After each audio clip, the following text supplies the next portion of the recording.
Yeah, as you can see, my name is Catherine Reilly. I'm one of the liaison journalists here in Dublin, responding to DCU's report alongside Dill. Um, Without further ado, here's some information about myself.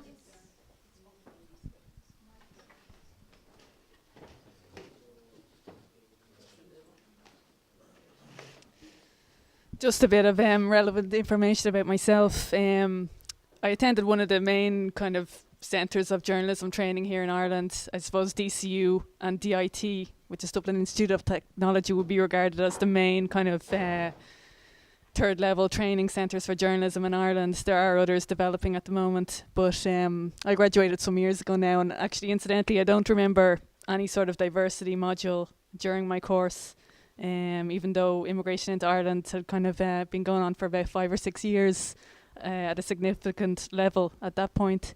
I'm unsure if that's changed now in DIT's syllabus or here in DCU. I'm a bit unusual in the sense that I'm an Irish journalist who was more or less mentored by a Nigerian journalist here in Dublin. I'm going to suggest later perhaps the situation the other way around could work well for some journalists from migrant backgrounds, but essentially while I was still in college I got some work with Metro Éireann, which is a paper that specialises in multicultural issues and diversity issues. It's kind of two-pronged. It would deal with issues that directly relate to immigrants in terms of work permits and residency and so on. And then also would kind of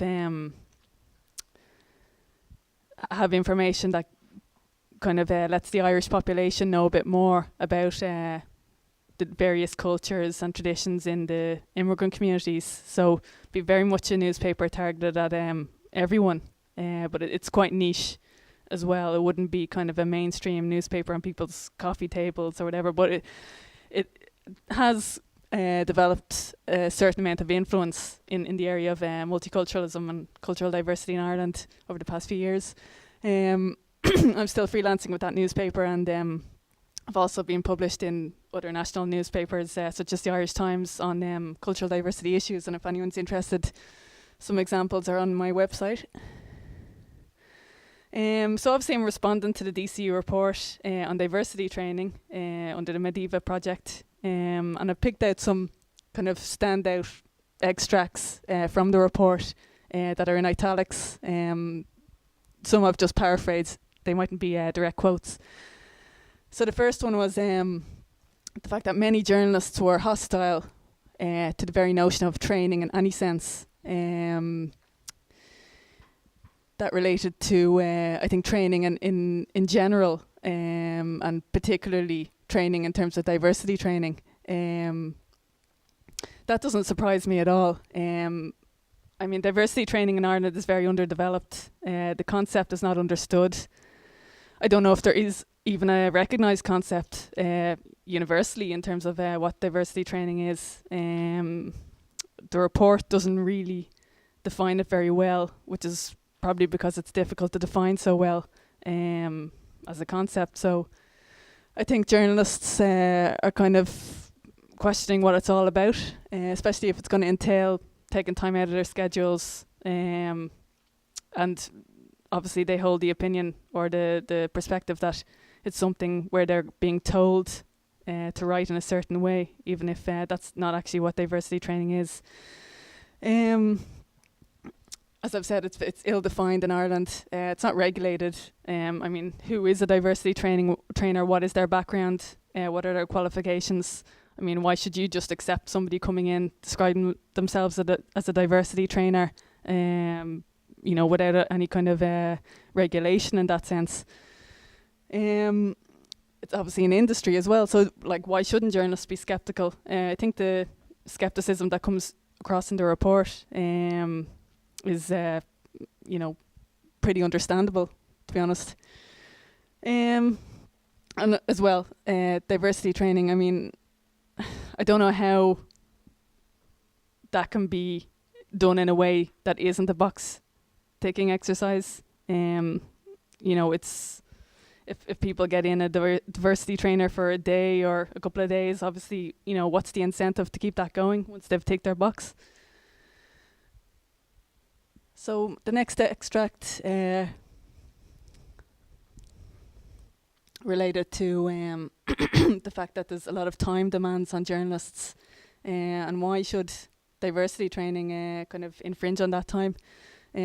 Obviously, with the recession at the moment, I mean, it's a major ask to actually compel or try and compel media organisations to section off some of their budget, however small, for diversity training when they don't know who's going to do it, they don't know their background. It's not compulsory in any sense.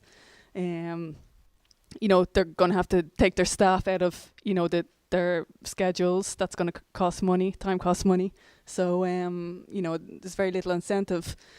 Readership as well. They're catering, let's say in Ireland, towards even though diversity has increased in recent years, ethnic diversity, they're catering towards a largely white ethnic Irish audience. So why should they actually care about developing this training within their organisation?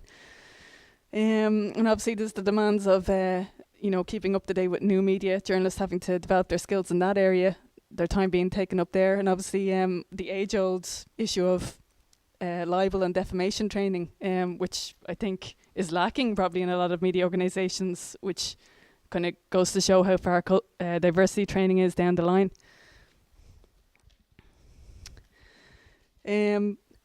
Several people in the report suggested that diversification of the workforce would actually essentially kind of comprise a diversity training of sorts. That's like a very complex statement. I think there's kind of pros and cons to that. I don't think diversification of a workforce means that people have had proper diversity training. I mean, the two are different concepts, but at the same time, more diversification in the media is obviously, something that needs to happen. I mean, in Ireland, and Dill will agree with this, I'd say, there's very few people of ethnic background in the mainstream press and radio stations. They tend to be kind of pigeonholed as well into talking about and writing about diversity issues rather than mainstream issues.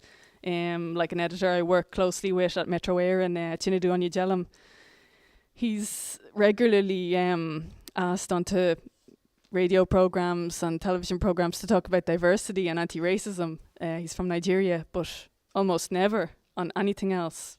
The economic crisis, transport issues, he's never asked for his opinion on those things. So that's a major issue. The Irish media as well, on the diversification issue, it's very connection driven. A lot of cliques. Tends to be quite class driven as well. I mean, the fairly middle class, going up to upper middle class would be the norm. So it's very difficult from people from other backgrounds who don't have good connections to break in there. So for migrants, it's going to be doubly difficult. And as I mentioned, there's very few minority journalists in the Irish mainstream media outlets. Yeah, the recommendations, they in general struck me as a bit fanciful, especially the two I've mentioned there, the creation of a diversity champion or department, and I make this comment in relation to media organisations specifically, and diversity training become a central component of professional development. I mean, I just don't think those two recommendations would be easily advanced in the media sector. As I was mentioned to someone earlier, media organisations don't really have a very developed social corporate responsibility kind of vision. And I suppose that would make it doubly difficult to advance those recommendations in that climate. However, my own kind of perspective on this is that all this talk about diversity training, it's kind of relegating the immigrant communities and the immigrant community leaders to a certain extent. I mean, like when I think of diversity training, I just think of white middle class journalists sitting around being told about other cultures by probably a white middle class trainer, and the immigrant communities have been sidelined. So I think it's up there is an onus on the immigrant communities, let's say in the Irish context, to be more proactive with the media and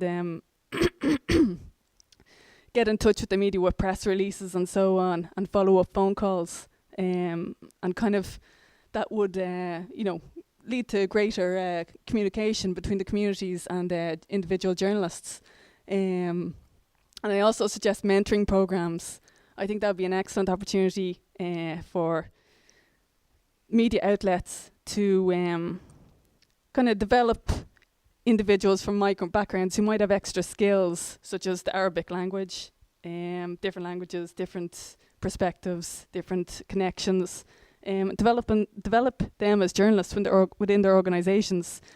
And obviously then it would be up to that journalist to kind of develop their career in a manner they want to, if they don't want to be pigeonholed in a particular section of the media outlet that they kind of find their way into, then that'd be very much up to them to try and push doors open. So I reckon that's it. Thanks very much.